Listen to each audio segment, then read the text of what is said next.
ICSE 2025 में physics का paper सबसे ज़्यादा इम्पोर्टेंट होने वाला है, वह भी उसका मॉडर्न फिजिक्स। तो मॉडर्न फिजिक्स को लेकर आपको आपके मन में बहुत सारे सवाल आ रहे होंगे, तो यहाँ पर जितने भी इम्पोर्टेंट पॉइंट्स हैं, मेन क्वेश्चन आंसर है, उसको हम लोग मॉडर्न फिजिक्स का डिस्कस कर लेते हैं। तो मॉडर्न फिजिक्स क्या कहता है? मॉडर्न फिजिक्स में प्रीवियस ईयर क्वेश्चन पेपर को देखें तो 4 to 6 मार्क्स का क्वेश्चन जनरली आता है, लेकिन इस बार CISE ने कहा है कि इसको 6 से 8 मार्क्स के क्वेश्चंस रखे जा सकते हैं, जिसमें कि 2 न्यूमेरिकल्स होंगे, पॉसिबिलिटीज है। तो इसको लेकर है कि यहाँ पर देख लीजिए कि पॉइंट वाइज हम थोड़ा सा ब्रीफ में पढ़ लेते हैं कि जितने भी एलिमेंट हैं कंसिस्ट करते हैं small, very small particle, minute particles, इसको हम लोग एटम कहते हैं। इस बहुत बड़ा डेफिनेशन भी नहीं है। और इसमें 3 एलिमेंट्री पार्टिकल्स होते हैं, इलेक्ट्रॉन, प्रोटॉन और न्यूट्रॉन, ये भी आप जानते हैं। और इसका जो सेंट्रल कोर होगा वो एक्सट्रीमली पॉजिटिव चार्ज होगा, जिसको हम लोग न्यूक्लियस कहेंगे वहीं पर प्रोटॉन भी रहता है।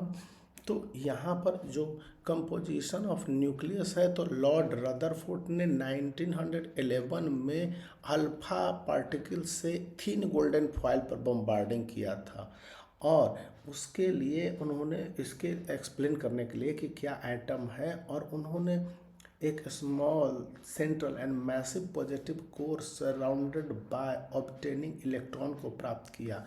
उन्होंने जब थिन गोल्डन फॉयल पर अल्फा रे से बम्बार्डिंग किया तो अधिकतर रे थे जो पास कर गए। इससे पता लगा कि atom most part of the atom hollow है। कुछ डेविएट किए, मतलब कि वहाँ पर एक ऐसा पार्टिकल था जो कि इलेक्ट्रॉन था, तो लाइक चार्जेज रिपेल के कंडीशन में ये एक दूसरे को धक्का दे रहे थे। और उसके बाद एक जगह से गया जो अल्फा रे, तो डायरेक्ट लौट आया। इसका मतलब है कि वो वहाँ पर बहुत ज़बरदस्त मास रहा होगा, तो इसको सेंटर कहा गया। तो एक्सपेरिमेंट का रिजल्ट किया कि साइज ऑफ न्यूक्लियस का ऑर्डर 10⁻14 -14 मीटर होगा, और इसके बाद वह 10,000 टाइम्स स्मॉलर है साइज में एटम्स से। अब एटॉमिक नंबर किसको कहा गया? पॉजिटिव चार्ज, नेगेटिव चार्ज, ये सारे आए। तो एटॉमिक नंबर का मतलब इसको जेड से हम लोग आम तौर पर रिप्रेजेंट करते हैं, कोई एक डिफिनेट रूल नहीं है। इसमें नंबर ऑफ प्रोटॉन को कहते हैं, नंबर ऑफ इलेक्ट्रॉन को कहते हैं। न्यूट्रल एटम में नंबर ऑफ इलेक्ट्रॉन हो जाएगा और नंबर ऑफ प्रोटॉन हो। तो नंबर ऑफ प्रोटॉन जो प्रेजेंट होता है न्यूक्लियस, किसी भी न्यूक्लियस में एटम के, उसको हम लोग कहते हैं एटॉमिक नंबर। अब मास नंबर किसको कहेंगे?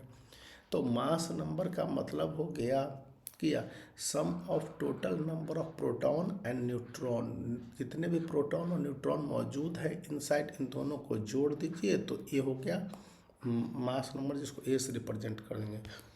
अब number of electron neutral atom में और नंबर ऑफ न्यूट्रॉन ये भी गिने जाते हैं। जब न्यूट्रल एटम हो गया तो वहाँ पर आपके इन दोनों के नंबर गिने जाते हैं। तो atomic number and atomic number of neutrons भी कभी कभी मास नंबर के कारण बनते हैं, कि एटॉमिक नंबर और नंबर ऑफ न्यूट्रॉन, जिसको हम लोग जेड से अभी एटॉमिक नंबर को पढ़े थे। अब यहाँ पर न्यूक्लियन एक टर्म आता है। तो ये न्यूट्रॉन और प्रोटॉन दोनों के लिए यूज होता है। इसको हम लोग रिप्रेजेंट करते हैं ए से।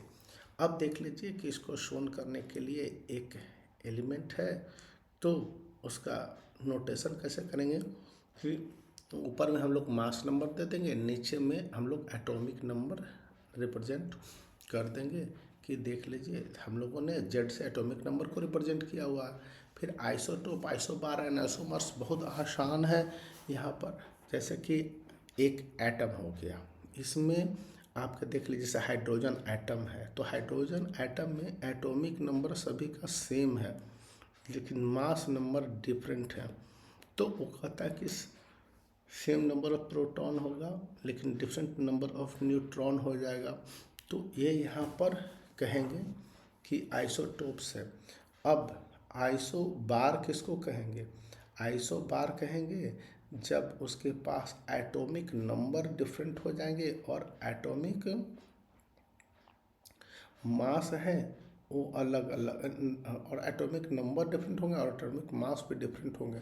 जैसे कि डिफरेंट मास, देखिए एटम्स ऑफ डिफरेंट एलिमेंट, अलग अलग एलिमेंट के जो कि द सेम मास होंगे लेकिन डिफरेंट एटॉमिक नंबर हो जाएंगे।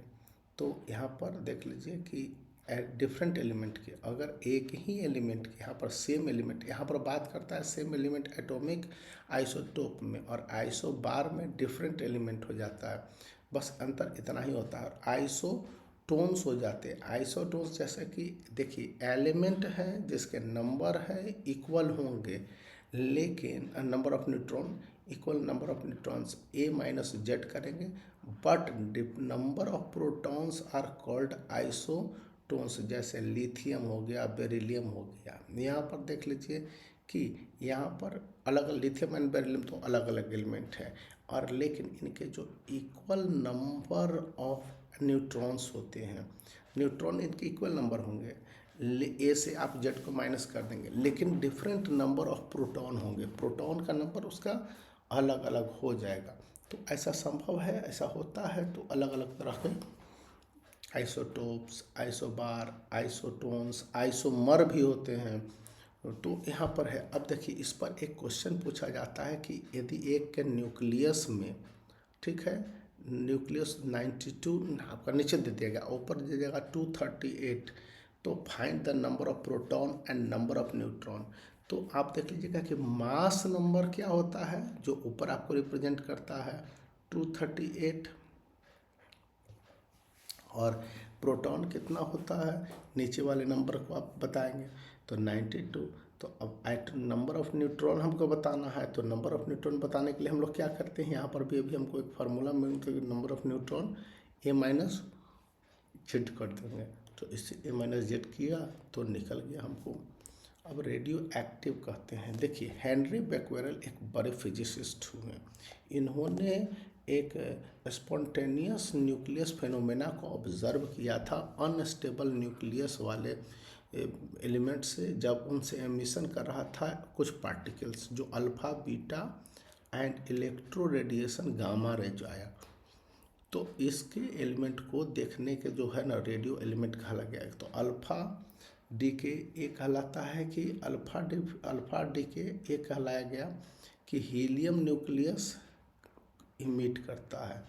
बीटा डी के यहाँ पर इलेक्ट्रॉन एंड पॉजिट्रॉन है जो कि सेम मास के होते हैं और उसमें से इलेक्ट्रॉन इमिट करता है। और गामा डी के में हाई एनर्जी 1000 ई के में फोटोन डिके करता है। प्रॉपर्टी अल्फा रे का आप देख लीजिए, मोटे तौर पर अल्फा रे का प्रॉपर्टीज होता है कि यह इलेक्ट्रिक और मैग्नेटिक फील्ड का में डिफ्लेक्ट कर जाता है इसके पार्टिकल से। इसकी वेलोसिटी है जो कि पार्टिकल्स की 0 से 0.1 टाइम्स होता है इलेक्ट्रॉन वेलोसिटी ऑफ लाइट। फिर ये पार्टिकल्स हैं, इनके पास लो पेनेट्रेटिंग पावर होते हैं।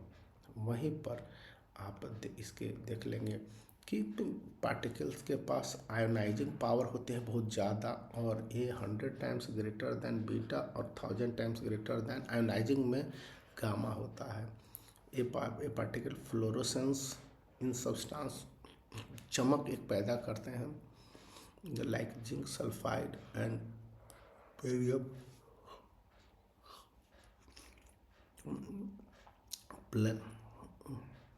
बेरियम बेरियम प्लैटिनोसाइड की तरह बिहेव, उसी की तरह लगभग है।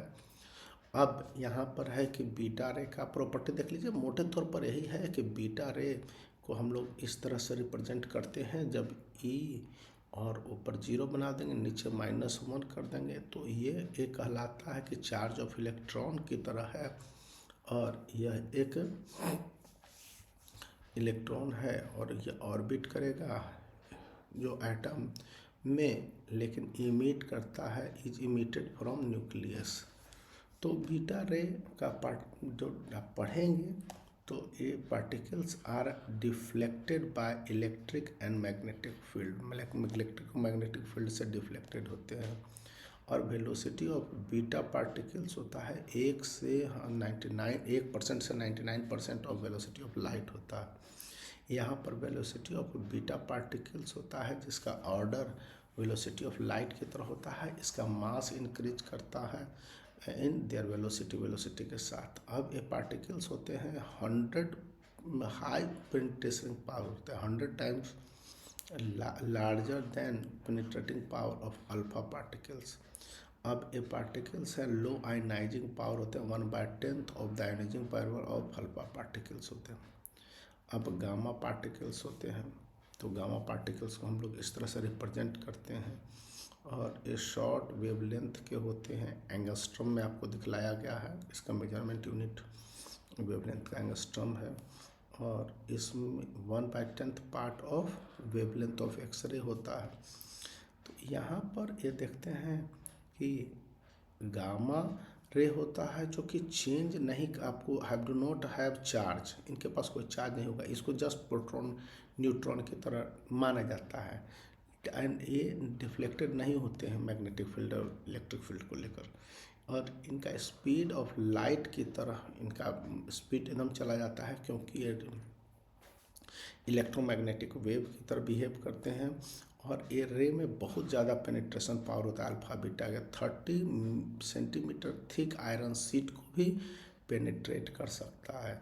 इसका आयोनाइजिंग पावर बहुत कम होता है अल्फा और बीटा के तुलना में, और इनमें फ्लोरोसेंस प्रोड्यूस करता है एंड फोटोग्राफिक प्लेट को अफेक्ट करता है बीटा से ज़्यादा। अब यहाँ पर एक पूरी तरह से कंपोजिशन दे दिया गया है जिसको कि आप देख सकते हैं, और ये आप देख समझ सकते हैं। ये आप क्वेश्चन इस तरह से बताते थे। रेडियो डिके आप देख लेंगे कि रेडियो डिके क्या कहते हैं। तो रेडियो डिके मतलब कि रेडियो एक्टिव न्यूक्लियस है जो कि डिके कर जाएगा और इमिशन होता है, जैसे न्यूक्लियस डॉटर न्यूक्लियस, और decay as particle into another nucleus, जिसको डॉटर न्यूक्लियस कहेंगे, और इस फिनोमेना को कहेंगे radioactive decay. Alpha decay कहेंगे। अल्फा डिके में क्या होता है कि मास नंबर ऑफ डॉटर जो प्रोडक्ट होता है न्यूक्लियस इज 4 लेस होता है देन पेरेंट डिकेइंग। अब यहाँ पर देख लीजिए ये 4 लेस, यहाँ पर 4 लेस करके दिखला रहा है, तो ये ऐसा हो जाता है। एंड जब X is the parent nucleus and Y is the daughter nucleus हो जाएगा। तो यहाँ पर ये हो गया, तो यह 90 से 29, यहाँ पर 92 से 90 होगा, लेकिन यहाँ पर 238 से 234 हो गया। और यहाँ पर जो ये निकला इसको आप लोग कहेंगे कि अल्फा डिके। अब अल्फा डिके का इसका एग्जाम्पल आप इस तरह से देख सकते हैं। इस तरह के क्वेश्चन भी रहते हैं, बहुत कम रहता है, लेकिन रहते हैं। बीटा डिके उतना ज़्यादा, बीटा डिके उतना इम्पोर्टेंट नहीं है, मैं उसको पढ़ाने से करके आपका टाइम बर्बाद नहीं करना चाहता। और गामा डिके भी उस तरह से कोई बहुत ज़्यादा यूज नहीं है, जो अभी एग्जामिनेशन के पॉइंट ऑफ व्यू से मैं बता रहा हूँ, क्योंकि बहुत ज़्यादा बताने से कोई फ़ायदा है नहीं। और कुछ एलिमेंट है जिसका नंबर, एटॉमिक नंबर दे दिया गया है, और whose isotopes are radioactive. तो अब यहाँ पर है जैसे, अब आप isotopes are called radioisotopes, इसको कहेंगे कि एलिमेंट है जिसके एटॉमिक नंबर आपको जेड उसका से छोटा हो, 82 से छोटा होगा। अब देख लीजिए यहाँ पर पोटेशियम को डिनोट करना है मास नंबर, और नीचे एटॉमिक नंबर है, तो इसको आप देख लेंगे। तो यहाँ पर इस तरह से कार्बन का है, कार्बन 14/6, 14/6 यहाँ पर है कि एटॉमिक नंबर 6 है और मास नंबर 14 है। ये रेडियो आइसोटोप्स हैं, इनका मेडिकल यूज होता है, मेडिकल पर्पस में कैंसर को किल करने के काम आता है। फिर ल्यूकेमिया में इनका इलाज होता है। फिर ये रेडिएट करते हैं, इसके कारण इनका जो यूज करता है ऐसे सेल को जो मेलाइनेंट ट्यूमर पैदा करते हैं। और फिर वीक रेडियो एक्टिव के कारण आइसोटोप से और ये NaCl के ये यूज होते हैं डायग्नोसिस करने में ब्रेन ट्यूमर को। फिर इसका इंडस्ट्रियल यूज भी है, इंडस्ट्रीज में यूज होता है, जैसे मशीन को या कुछ ऐसा मूवेबल मशीन का फ्रिक्शन पार्ट, जो फ्रिक्शनल पार्ट वाला मशीन होता है ना, उसमें अब वाइड एक्यूमुलेशन ऑफ चार्जेज को बचाने के काम आता है। फिर ऐसे रेडियो आइसोटोप्स आपको जिसको आयोनाइजिंग इफेक्ट होता है, इनको ल्यूमिनेसेंट साइन करने में आता है। देखिए एक सड़क के किनारे ल्यूमिनेसेंट साइन होते हैं, या कहीं पर चमक के लिए रेडियो एक्टिव ट्रेसर भी होते हैं जो अंडरग्राउंड पाइपलाइंस में बिछाए जाते हैं। इस तरह के साइंटिफिक यूजेज भी आपको यहाँ बता दिए जाएंगे, तो ये भी आप साइंटिफिक यूजेज जिसका देख लीजिए। और उसके बाद है कि source of harmful radiation, radio active के या न्यूक्लियस रेडिएशन का काफ़ी हार्मफुल होता है ह्यूमन के लिए। तो आप इसको समझ लीजिए कि इससे आपको सोर थ्रोट हो सकता है, लॉस ऑफ हेयर हो सकता है, कैंसर, ल्यूकेमिया, बहुत सारे डिजीज होते हैं। अब रेडियो एक्टिव फॉल आउट के कारण कई बार पावर प्लांट है, जैसे चेरनोबिल में एक दुर्घटना हुई थी, देश दुनिया में सभी जगह रेडियो एक्टिव पावर प्लांट के कारण, जापान में भी ऐसी दुर्घटना हुई। तो ये इससे बचे रहने की ज़रूरत है। न्यूक्लियस पावर प्लांट जहाँ से कि बिजली पैदा किया जाता है और मेजर सोर्स ऑफ इलेक्ट्रिसिटी होते हैं। और यदि एक्सीडेंट हुआ तो रिएक्टर है वो प्लांट के, रेडियो एक्टिव रेडिएशन इस्केप करेगा एटमॉस्फेयर में, और ये कई सदियों तक या युगों तक बनना रहेगा। न्यूक्लियर वेस्ट भी प्रोडक्ट होता है, जैसे न्यूक्लियर पावर प्लांट में जो इलेक्ट्रिसिटी को जनरेट करते हैं तो देर इज, और उसके बाद बहुत सारे पावर पार्ट उस एलिमेंट के रेसिड्यू के रूप में बच जाते हैं। तो जब जैसे कि these rods are quite radioactive in natures, when they are thrown in open garbage dump they can contaminate water। तो इसके कारण रेडियो कॉस्मिक रेडिएशन है, कॉस्मिक रेडिएशन है जो कि हमारे धरती को भी माना गया है कि जैसे ही रेडिएशन सन से धरती के एटमॉस्फेयर में एंटर करेगा तो वहाँ पर ये radiation substance amount undergo radiation of alpha and beta भी इंटर करता है। तो ये हमारे प्रभावित करता है। Background of radiation cosmic radiation होता है। आप इसका जो फीचर्स हैं, फिर natural and artificial radio isotopes होते हैं, फिर प्रोडक्ट ऑफ न्यूक्लियर एक्सप्लोजन के कारण होते हैं, traces of radioactive substance present in the earth है। सेफ्टी मेजर्स हम लोगों को लेने बहुत ज़रूरी है। इसके लिए बहुत तरह के ड्रेसेज आते हैं, ग्लव्स आते हैं। फिर हमको रेडियो एक्टिव जो भी रेडिएशन है इनसे बचे रहने की ज़रूरत है। Radiation should have the safety limit, इनके सेफ्टी लिमिट को ध्यान में रखने की ज़रूरत है। People working with the radioactive material should bear special lead, और उसको एप्रन पहनने होते हैं। और इसके बाद है कि ऐसे जगह इन जनरल व्यक्ति को जिनको कोई जानकारी नहीं, वहाँ नहीं जाना चाहिए। सेफ्टी मेजर्स यहाँ पर जो न्यूक्लियर पावर प्लांट के हैं कि उन्हें बहुत दूर बनाया जाता है पीपल हैबिटेशन से, समुद्र के किनारे बनाया जाता है। और ये एंटी टाइट एयर बिल्डिंग होता है जहाँ पर कि आपको कंक्रीट के बड़े बड़े स्ट्रक्चर होते हैं जिस गार्ड हमेशा रक्षा करते हैं, मतलब कि हेवी प्रोटेक्शन वहाँ पर होता है। जब backup of the cooling system, अगर कूलिंग सिस्टम इसमें फेल किया न्यूक्लियर पावर प्लांट के, तो ये एक बहुत बड़ा फॉल आउट होता है। अब सेफ्टी प्रपोजल के लिए न्यूक्लियर वेस्ट के लिए हमारे यहाँ कोई बहुत बड़ा प्लान नहीं है। हाँ, इसको ले जाके ज़मीन में सबमर्ज कर दिया जाता है, चूँकि इसका हाफ लाइफ बहुत ज़्यादा होता है। इसलिए यहाँ पर जो सेफ्टी प्रपोजल और ऑफ न्यूक्लियर वेस्ट को लेकर बहुत सारे प्रोविज़न ऐसे किए गए हैं, लेकिन वो इनसफिशिएंट अभी तक है। यहाँ पर इसके बारे में कोई बहुत अच्छी जानकारी नहीं है। न्यूक्लियस जो एनर्जी है, न्यूक्लियर फ्यूज़न एक ए आएगा, ए आ सकता है। तो न्यूक्लियर रिएक्शन होता है जिसमें हेवी न्यूक्लियस होता है, दो पार्ट में टूट जाते हैं, और स्मॉलर न्यूक्लियस के जैसे कि U235 है, ये आपका टूटेगा। जैसे कि ये 92 है। जब आप यहाँ पर थर्मल न्यूट्रॉन यहाँ पर निकालते हैं तो ये न्यूक्लियर फ्यूज़न होता है, और यह यहाँ पर टूट रहा है दो पार्ट में, और इसके बाद ये प्रोडक्ट जो है ना न्यूट्रॉन और huge amount of energy produce होते हैं। तो ये आपके fusion of atom of uranium का दिखलाया गया है और ये product 10 million times the energy produce होते हैं by combustion of atom of carbon and from coal से जितने एटम आप पैदा लेंगे उसकी तुलना में। अब एनर्जी जो रिलीज होगा फ्यूज़न के द्वारा, इस पार्ट को याद रखिएगा, ये पार्ट न्यूक्लियर फ्यूज़न आता है, एग्जामिनेशन पॉइंट ऑफ व्यू से बहुत ज़्यादा इम्पोर्टेंट है। तो इसको ये जो फ्यूज़न होगी स्मॉल क्वांटिटी ऑफ जो रिएक्शन में small quantity of matter loss होता है and the lost matter get converted into energy में कन्वर्ट कर देता है और इस एनर्जी को हम लोग दिखलाते हैं E=mc²। तो E=Δ mc² है, जिसको कि आइंस्टीन ने इक्वेशन 1905 में बताया। इसको थ्योरी ऑफ रिलेटिविटी बताया गया है। वहाँ पर c वेलोसिटी ऑफ लाइट है। अब यहाँ पर nuclear fusion and radio decay में अंतर है। देखिए यह एक रिएक्शन है न्यूक्लियर फ्यूज़न, लेकिन ये रेडियो डिके एक अनस्टेबल न्यूक्लियस है जो कि डिके होता है। यहाँ पर हेवी मेटल 2 पार्ट में टूट जाता है, यहाँ पर ऐसा नहीं है। यहाँ पर emission of alpha and beta particles होता है एंड इलेक्ट्रोमैग्नेटिक रेडिएशन निकलते हैं और इसके कारण involvement large amount of energy होती है।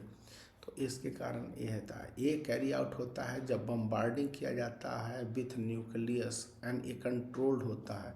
ये स्पॉन्टेनियस प्रोसेस है और इसको कंट्रोल आप नहीं कर सकते हैं।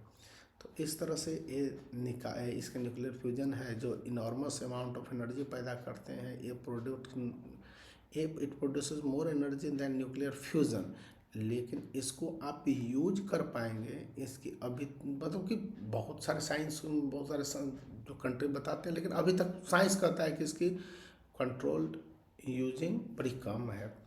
अब न्यूक्लियर फ्यूज़न आप देख लेंगे कि यह एक रिएक्शन है जिसमें 2 या 2 से ज़्यादा लाइटर न्यूक्लियस को फ्यूज़ किया जाता है और एक हेवी न्यूक्लियस में बनाया जाता है। लार्ज अमाउंट ऑफ एनर्जी है। फ्यूज़न मतलब एडिशन किया जाएगा और वहाँ पर ब्रेक डाउन किया जाएगा।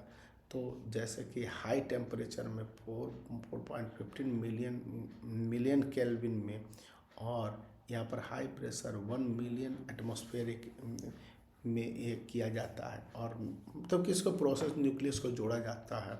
तो ये रिएक्शन है जो कि काफ़ी वेरी हाइट रिक्वायर बहुत टेम्परेचर होता है। They are called thermonucleus reaction. देखिए इसका एक इक्वेशन है और हाइड्रोजन बम्बार्डमेंट है। तो nuclear fusion and nuclear fission दोनों में अंतर होता है। 2 न्यूक्लियर को यह बाइंड करता है, 2 न्यूक्लियस को ब्रेक करता है, 2 न्यूक्लियर को ब्रेक करके 2 लाइटर न्यूक्लियस बनाता है इनटू अ न्यूक्लियर फ्यूजन में।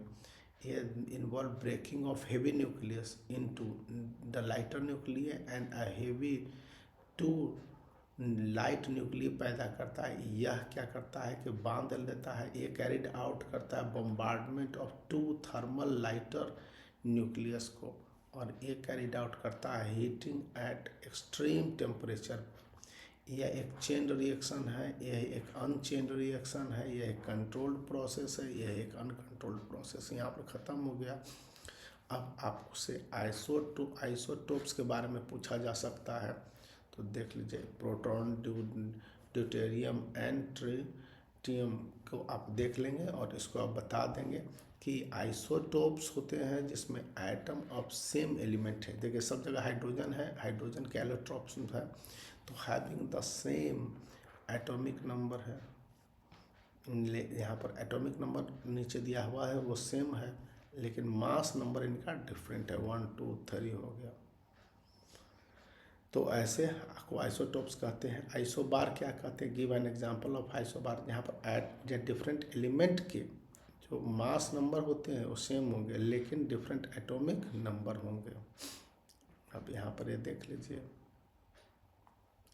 At what condition nucleus of an atom become radio active. देखिए इस तरह के क्वेश्चन आपके रह सकते हैं कि the nucleus of an atom becomes radioactive when number of neutron exceeded the number of proton. Number of neutron exceed कर जाएगा नंबर ऑफ प्रोटॉन की तुलना में। फिर what does the nucleus of an atom tend to radioactive, nucleus और एक atom का जो न्यूक्लियस है क्या कैसे रेडियो एक्टिव हो जाता है, तो atom with unstable nucleus are constantly changing as a result of imbalancing energy, imbalancing energy अच्छे एंड चेंजिंग करता है, और इसका रिजल्ट में इम्बैलेंसिंग जो एनर्जी होता है with in the nucleus, nucleus के अंदर होता है, इनस्टेबल कर देता है एटम न्यूक्लियस के कारण। जो रिजल्ट होता है वो काफ़ी या तो न्यूट्रॉन हो जाएगा या प्रोटॉन हो जाएगा, और न्यूक्लियस फोर्स होता है काफ़ी कमज़ोर हो जाता है, तो nucleus of atom radio active tend करने लगता है। इसका आप इस तरह से आंसर आप देंगे, पॉइंट वाइज भी दे सकते हैं। हेवी न्यूक्लियस के number of neutron is greater than the number of proton, क्यों ऐसा होता है, तो देखिए यह इलेक्ट्रोस्टेट रिपल्सन फोर्सेस जब होगा तो किस में प्रोटॉन होगा, और जो very high in heavy nucleus होता है, और ए presence of large number of protons के कारण ऐसा होता है। अब यह अट्रैक्शन होता है ड्यू टू न्यूक्लियर फोर्सेस के कारण, जो सस्टेन करता है, और उसके बाद प्रोटॉन टुगेदर जुट जाता है इन द न्यूक्लियस। अब इस तरह का आपको 2 मार्क्स का क्वेश्चन आ सकता है, 2 मार्क्स 3 मार्क्स का आपके पास ऐसे क्वेश्चंस आ सकते हैं।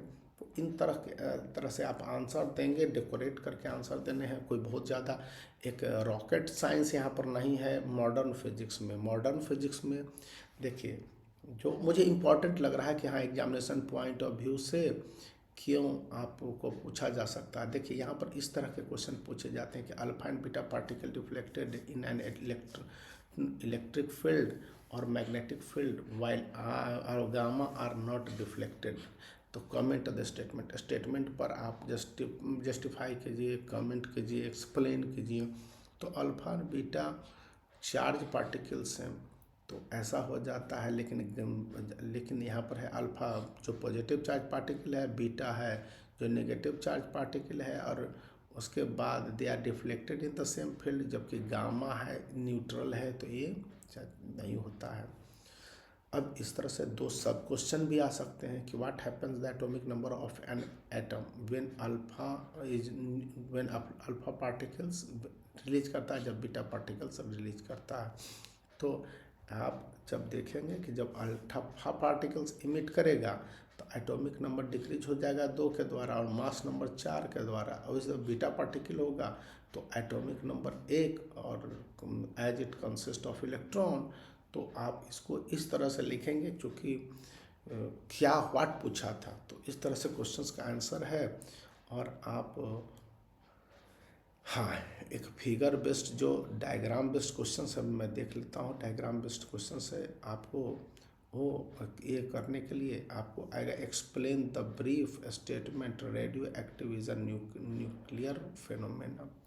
रेडियो एक्टिव न्यूक्लियर फेनोमेना है। अगर इस तरह के क्वेश्चन आते हैं तो आपको इसका spontaneous emission of alpha beta and gamma लिखना होगा, और उसके बाद करना होगा कि इनके न्यूक्लियस होते हैं स्ट्रॉन्ग एंड अट्रैक्टिव फोर्स। देखिए जो मैं पॉइंट अंडरलाइन कर रहा हूँ इसको आप समझ लीजिए कि वैल्यू पॉइंट्स हैं, और वैल्यू पॉइंट्स पर मार्क्स मिलेंगे। फिर आपको देखने हैं कि nucleus of element becomes unstable and have tendency to disintegrate. यहाँ पर आपको 2 मार्क्स इतने में 3 पॉइंट आप लिख दिए तो मिल गया। फिर ऐसे होने के लिए जो nucleus of the element of atomic number higher than 82 होता है। फिर यहाँ पर कोई भी फिजिकल केमिकल कॉम्बिनेशन होता है, excess heating freezing and magnetic field हो सकता है। फिर यहाँ पर आप देख लीजिए कि इसका मतलब ये हो गया कि phenomena can not be due to obtain electrons and which could easily be affected by such charges. ऐसे में 3 पॉइंट ऊपर 3 पॉइंट लिख दिया, नीचे 3 पॉइंट लिख दिया, 6 पॉइंट हो गए, और 2-4 वर्ड जोड़ देते हैं उसमें आपको 2 मार्क्स 4 मार्क्स मिल जाएंगे। अब रेडियो एक्टिव के कारण देखिए यहाँ पर आपको ये वाला फिगर सबसे ज़्यादा इम्पोर्टेंट है मॉडर्न फिजिक्स में, इसको आप देख लीजिए। और जिस तरह से है कि आपको इसके आधार पर पूछेगा कि ये बी है, यहाँ पर गामा के बारे में दिखला रहा है, unaffected by the electronic fields, तो अब यहाँ पर है गामा रेडिएशन होगा। फिर सी के बारे में होगा तो सी डिफ्लेक्ट कर रहा है, मुड़ रहा है तो डिफ्लेक्ट कर रहा है, तो ये मास पार्टिकल्स हो जाएगा। और इस तरह से वाई है थीम। फिर आपके पास तीसरा क्वेश्चन है कि what among the three causes the biological damage externally, तो यहाँ पर ए आ गया, जो बायोलॉजिकल डैमेज करेगा तो ये गामा रेज होगा। फिर आपका लास्ट क्वेश्चन है जरा कि name the radiation use in carbon dating. Carbon dating एक ऐसा चीज़ है जिससे कि पुरानी वस्तुओं को, मतलब पुरानी वस्तु मतलब 2-4 साल की पुरानी वस्तु नहीं, हजारों साल पुरानी वस्तुओं की लाइफ को पता लगाया जाता, तो इसके लिए बीटा रेडिएशन यूज होता है कार्बन डेटिंग में। अब एटॉमिक नंबर है और आप एलिमेंट जो अल्फा पार्टिकल रिलीज करेगा या बीटा पार्टिकल रिलीज करेगा, तो आपको अल्फा और बीटा पार्टिकल रिफ्लेक्ट करता है इलेक्ट्रिक और मैग्नेटिक फील्ड में, जबकि गामा रे नहीं डिफ्लेक्ट करता है। तो इस तरह के क्वेश्चन आपको देखिए आए भी हैं और ये काफ़ी इम्पॉर्टेंट हो जाते हैं।